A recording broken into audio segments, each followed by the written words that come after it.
terutama kepada rakyat kecil, terutama kepada masyarakat, terutama kepada mereka yang baru akil balik di dalam politik, jangan terlalu serius melakukan dukungan politik, lalu kemudian keseriusan itu hanya akan menimbulkan perpecahan yang bersifat horizontal di tengah-tengah masyarakat.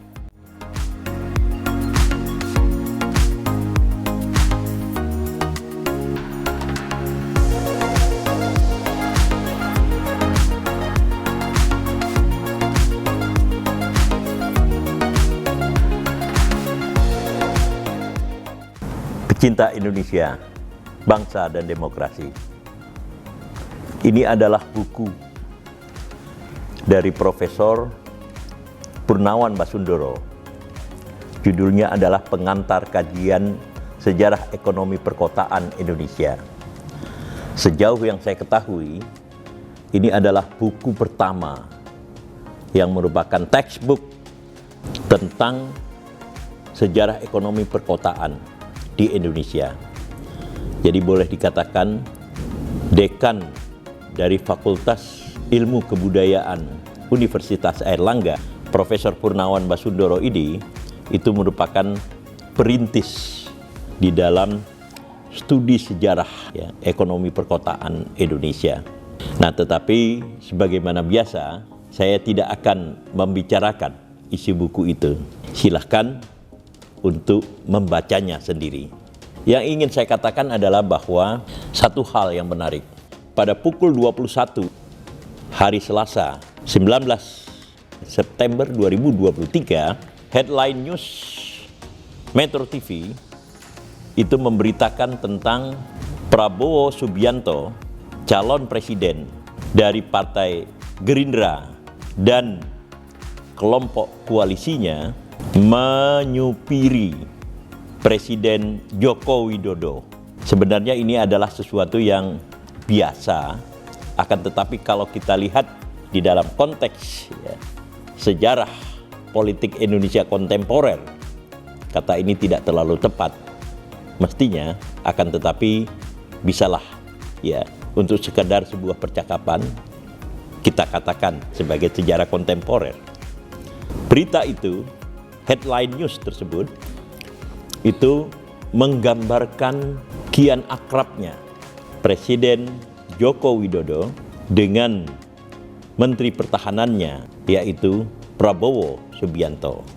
Sebelumnya kita juga sudah lihat bagaimana Presiden Prabowo Subianto, lalu kemudian Erick Thohir, Presiden dalam konteks ini didampingi oleh Ibu Negara, berada di dalam satu mobil dan berada di bawah pengawalan ketat, tetapi cukup ramah dari para anggota pengawal Presiden. Jadi di sini kita lihat bahwa Presiden dikesankan melakukan jalinan perkawanan politik yang semakin mesra dengan Prabowo Subianto. Persoalannya adalah bahwa pada tahun 2014 dan 2019 justru Prabowo Subianto itu adalah lawan, dalam dua tanda kutip, bebuyutan dari Presiden Jokowi sendiri di dalam kontestasi kepemimpinan nasional. Gambar yang kita lihat di Metro TV yang saya katakan tadi itu seakan-akan menghapuskan fakta sejarah yang telah kita lihat. Jadi apa yang kemudian harus kita katakan tentang ini? Satu hal yang harus kita camkan adalah bahwa tidak ada persekutuan yang abadi di dalam politik, sama seperti tidak ada persengketaan yang abadi di dalam politik.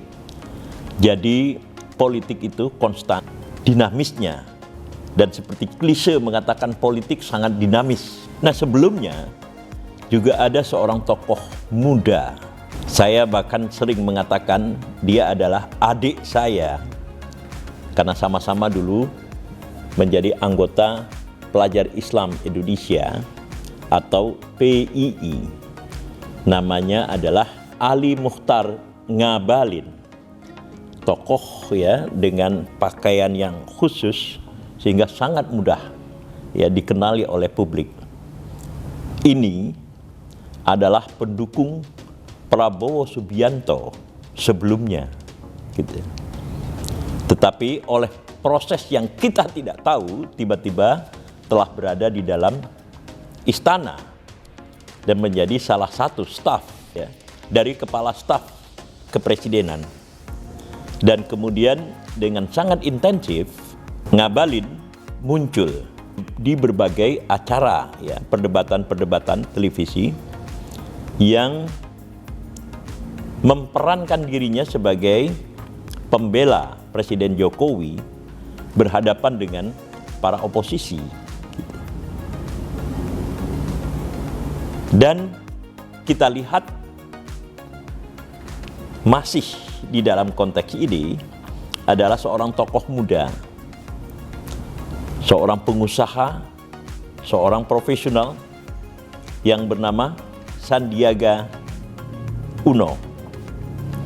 Dia adalah seorang anak muda yang perkembangan karir politiknya itu meroket.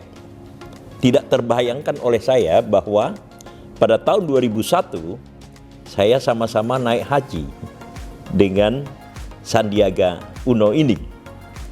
Dan kelihatan pada waktu itu tentu ya Sandi telah banyak uangnya pada waktu itu, tetapi saya tidak membayangkan bahwa someday dia akan menjadi tokoh politik nasional dewasa ini. Nah, Sandi kita tahu semua itu adalah wakil gubernur dari sebuah proses kontestasi yang sangat ya luar biasa yang menarik perhatian publik nasional bersama dengan Anies Baswedan.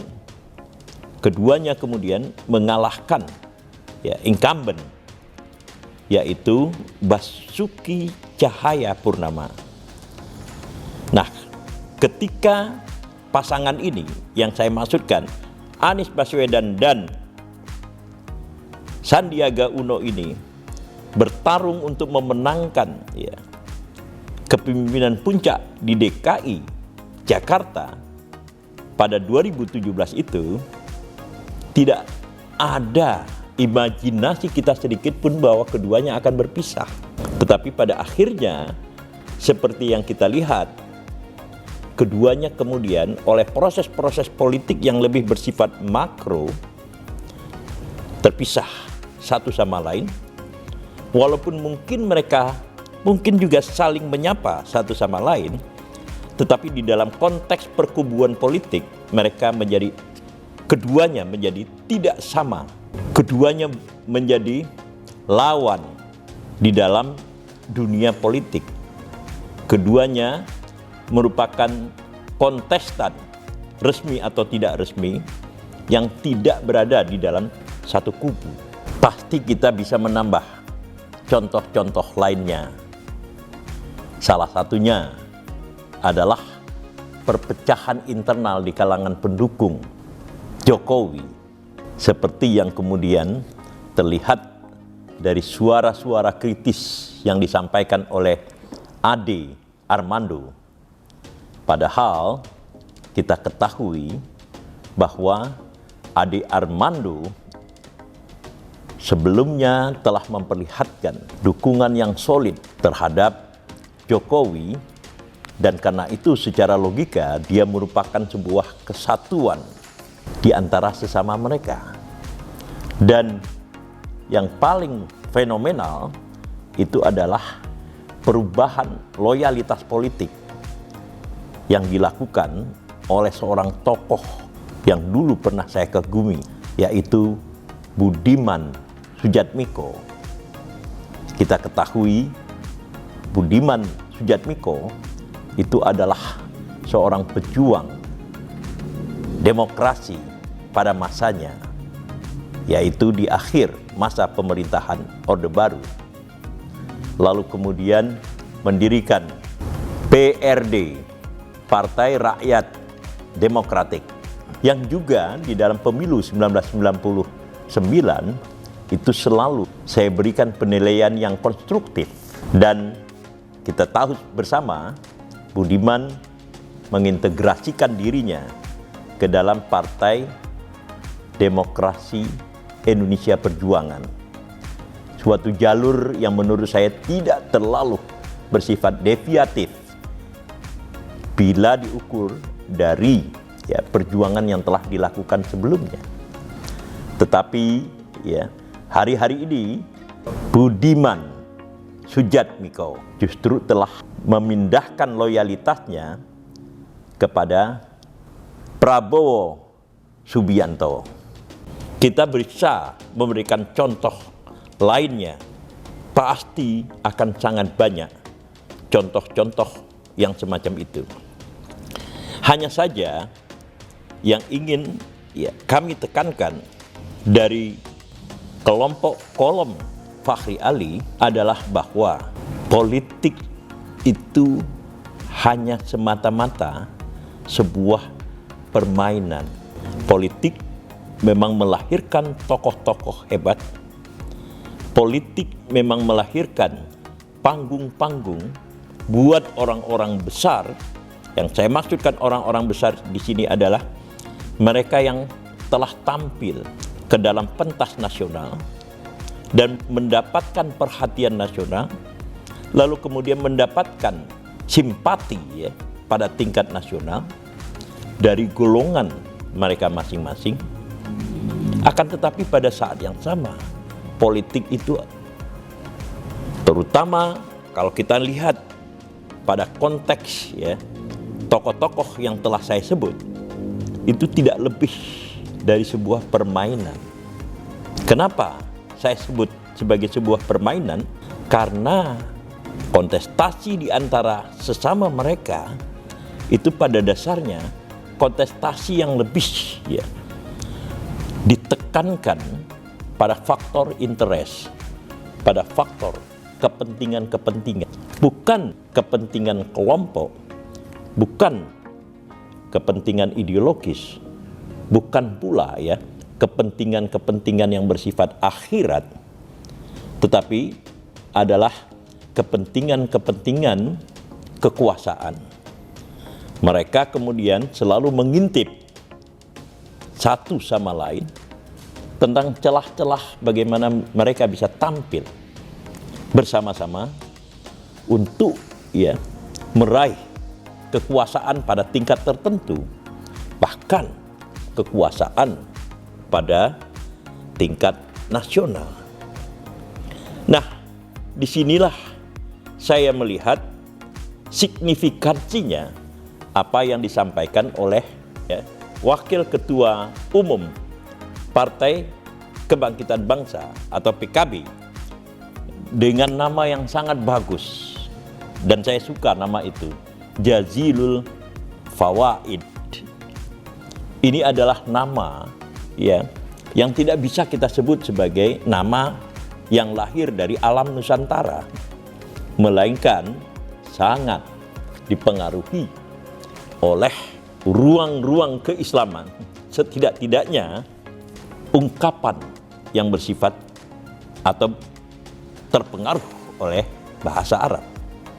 Apa yang dikatakan oleh Jazilul Fawaid ini tadi di TV, di Metro TV pada Selasa 19 September 2023, Jazilul Fawaid ini mengatakan bahwa kelak atau pada akhirnya kontestasi kepresidenan yang akan berlangsung pada 2024 itu hanya akan ada dua kelompok atau hanya akan ada dua pasangan, yaitu pasangan Anies Baswedan dengan Muhaimin Iskandar yang disingkat Amin, lalu kemudian pasangan Ganjar Pranowo dan Prabowo Subianto. Tentu ini bersifat spekulatif, Tetapi ini juga sekaligus menggambarkan, pertama, ada optimisme yang sangat besar dari pihak Amin. Maksud saya, Amin ini adalah Anies Baswedan plus Muhaimin Iskandar akan kemenangan yang mereka akan peroleh gitu. Tetapi di pihak lain itu menunjukkan bahwa politik itu, kalau apa yang dikatakan oleh Jazilul Fawaid ini mengandung kebenaran atau terlihat di dalam kenyataannya kelak, maka kita akan melihat bahwa politik itu sekali lagi hanya main-main pada tingkat elit. Maka kelompok kolom Fachri Ali itu menyerukan terutama kepada rakyat kecil, terutama kepada masyarakat, terutama kepada mereka yang baru akil balik di dalam politik, jangan terlalu serius melakukan dukungan politik, lalu kemudian keseriusan itu hanya akan menimbulkan perpecahan yang bersifat horizontal di tengah-tengah masyarakat. Sebab seperti yang telah kita beri contoh di atas, para elit sesungguhnya mempunyai strategi tersendiri, mempunyai logika-logika tersendiri, dan di atas segala-galanya mereka mempunyai kepentingan-kepentingan sendiri yang di dalam beberapa hal tidak bisa dibayangkan oleh rakyat keseluruhan. Jadi lihatlah pertarungan atau kontestasi politik yang sekarang berlangsung itu dengan cara yang rileks. Tentu kita punya preferensi, kecenderungan tentang siapa tokoh yang kita gandrungi. Tentu kita mempunyai di dalam beberapa hal hubungan-hubungan yang bersifat emosional dengan tokoh-tokoh tertentu yang sedang berkontestasi. Tetapi distansi itu harus tetap kita jaga. Karena pertarungan pada tingkat elit itu adalah pertarungan main-main, pertarungan yang lebih didasarkan kepada kepentingan para elit itu sendiri untuk membagi kekuasaan di antara sesama mereka.